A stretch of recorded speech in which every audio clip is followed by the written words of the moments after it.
Hello दोस्तों, स्वागत है आपका हमारे यूट्यूब चैनल परीक्षा सॉल्यूशन में। मैं दिनेश सेन आज आपके लिए बेहद इंपॉर्टेंट क्वेश्चंस लेके आया हूँ, तो वीडियो को अंत तक जरूर देखें। स्टार्ट करते हैं अपन अपने पहले क्वेश्चन से। फ्रैंकलिन टेम्पलेटन यूनिट होल्डर्स को 9122 करोड़ रुपए का वितरण किस म्यूचुअल फंड हाउस द्वारा दिया जाएगा? तो इसका आंसर रहेगा बी, एसबीआई म्यूचुअल फंड के द्वारा। इंपॉर्टेंट फैक्ट्स पढ़ते हैं इसके ऊपर। सुप्रीम कोर्ट ने हाल ही में एसबीआई म्यूचुअल फंड द्वारा फ्रैंकलिन टेम्पलेटन यूनिट होल्डर्स को 9122 करोड़ रुपए वितरित करने के लिए प्रस्तावित तंत्र को मंजूरी दी है। इस वितरण तंत्र को भारतीय प्रतिभूति और विनिमय बोर्ड सेबी और फ्रैंकलिन टेम्पलेटन एमएफ के परामर्श से तैयार किया गया है। अप्रैल 2020 में फ्रैंकलिन ने 6 ऋण योजनाओं को बंद कर दिया था। नेक्स्ट क्वेश्चन लेते हैं। वर्ष 2018-19 के दौरान कैग के आंकड़ों के अनुसार 247 केंद्रीय सार्वजनिक क्षेत्र के उद्यमों द्वारा अर्जित लाभ क्या है? तो इसका आंसर रहेगा डी, 1.78 लाख करोड़ रुपए अर्जित किए हैं इन्होंने। इसके ऊपर इंपॉर्टेंट फैक्ट्स पढ़ते हैं। नियंत्रक महालेखा परीक्षक कैग ने घोषणा की कि 247 केंद्रीय सार्वजनिक क्षेत्र के उद्यमों ने 2018-19 के दौरान 1.78 लाख करोड़ रुपए का लाभ कमाया है। कुल लाभ में से 73% योगदान 63 कंपनियों ने पेट्रोलियम, कोयला और लिग्नाइट और बिजली के क्षेत्र में प्राप्त किया। यह भी पता चला है कि 189 सीपीएससी को 31 मार्च 2019 तक 1.4 लाख करोड़ रुपए का नुकसान हुआ था। नेक्स्ट क्वेश्चन लेते हैं। क्वेश्चन नंबर 3, स्टार्टअप अनुदान किस भारतीय बैंक से संबंधित है? तो इसका आंसर रहेगा ए, एचडीएफसी बैंक के से संबंधित है। इंपॉर्टेंट फैक्ट्स पढ़ते हैं इसके ऊपर। एचडीएफसी बैंक ने घोषणा की है कि वह अपने corporate social responsibility CSR brand के तहत अपने स्टार्टअप अनुदानों के लिए स्टार्टअप अप्स और उद्यमियों से आवेदन आमंत्रित कर रहा है। एचडीएफसी बैंक इस साल शिक्षा और कौशल विकास क्षेत्र में स्टार्टअप पर फोकस करेगा। Indian drugs and pharmaceutical limited का मुख्यालय कहां स्थित है? तो इसका आंसर रहेगा C, Gurugram. Indian drugs and pharmaceutical limited IDPL एक सरकारी स्वामित्व वाली दवा निर्माण और दवा खोज कंपनी जिसका मुख्यालय गुड़गांव में है। हाल ही में यह घोषणा की गई कि आईडीपीएल और Rajasthan drugs and pharmaceutical limited RDPL को बंद कर दिया जाएगा। केंद्र सरकार Hindustan antibiotics limited, Bengal chemical and pharmaceutical limited और Karnataka antibiotics and pharmaceutical limited का विनिवेश भी करेगी। नेक्स्ट क्वेश्चन लेते हैं। क्वेश्चन नंबर 5, किस राज्य की सरकार ने हाफ बिजली बिल योजना की शुरुआत की है? तो इसका आंसर रहेगा बी, छत्तीसगढ़। Important facts.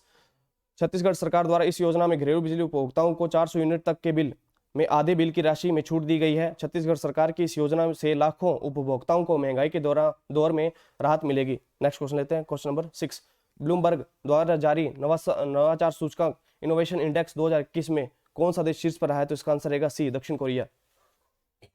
इस सूचकांक के अंतर्गत विश्व में तमाम देशों की अर्थव्यवस्थाओं को नवाचार क्षमता और परिणामों के आधार पर रैंकिंग दी जाती है। नवाचार सूचकांक शुरुआत ऐसे तरीकों को खोजने के उद्देश्य से हुई थी जो समाज में नवाचार की समृद्धि को बेहतर ढंग से समझाने में समर्थ हो।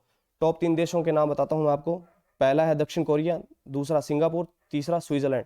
भारत का स्थान 50वां है इस सूची के अंदर। नेक्स्ट क्वेश्चन लेते हैं। क्वेश्चन नंबर 7, हाल ही में मेटल स्क्रैप कंपनी ने 38.54 करोड़ रुपए में क्या खरीदा है? तो आंसर है इसका आईएनएस विक्रांत।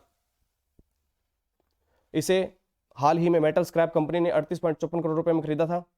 इस जहाज ने 1959 और 1984 के बीच एचएमएस हार्मिस के रूप में ब्रिटिश नौसेना की सेवा की।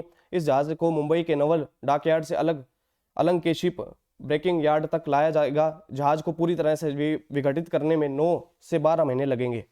नेक्स्ट क्वेश्चन नंबर 8, देश में एनजीओ द्वारा प्राप्त विदेशी अनुदान को किस अधिनियम द्वारा विनियमित किया जाता है? तो इसका आंसर रहेगा FCRA.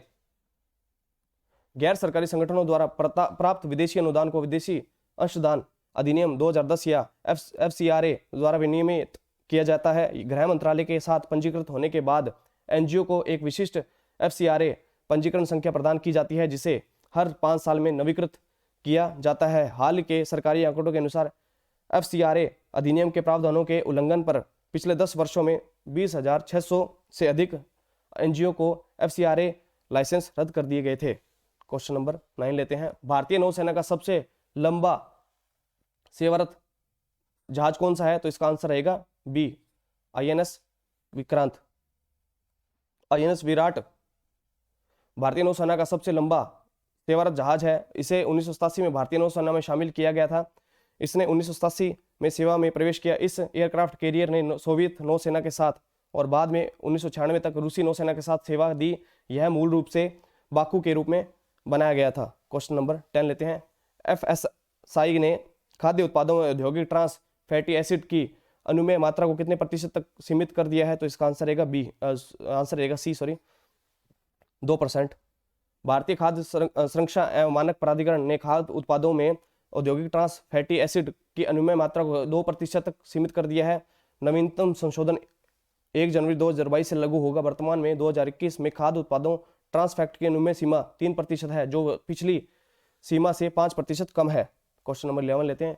We will surely sustain पुस्तक लॉन्च हुई। यह पुस्तक किसने लॉन्च की? तो इसका आंसर रहेगा अभिजीता गुप्ता। चंडीगढ़, नेक्स्ट क्वेश्चन लेते हैं। चंडीगढ़ कांग्रेस के नए अध्यक्ष कौन बने हैं? तो इसका आंसर रहेगा सुभाष चावला। तो अगर गाइज आपको ये वीडियो अच्छी लगे तो प्लीज़ इसको लाइक, शेयर और सब्सक्राइब करें। Thanks for watching.